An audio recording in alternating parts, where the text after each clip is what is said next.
আজ বৃহস্পতিবারের সকালের জলখাবারে আমি একটা জিনিস বানিয়েছি, ওটা আলুর পরোটার মতোই, আলুর পরোটার থেকেও মানে সহজ। সেটা আপনাদেরকে বলছি, দেখুন।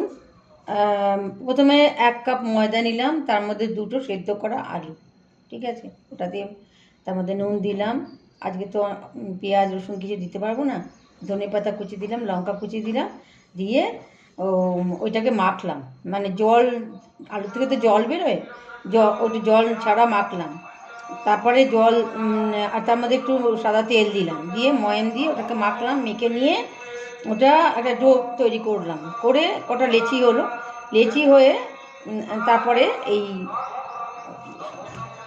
এইগুলো এই আলুর পরোটার মতোই এগুলো বানালাম, ঠিক আছে। দেখুন কত সুন্দর হয়েছে এই পরোটাগুলো। এগুলো এই সস দিয়ে খাবো, ঠিক আছে, আজকে সকালে জলখাবার। ঠিক আছে, থ্যাংক ইউ, বাই বাই।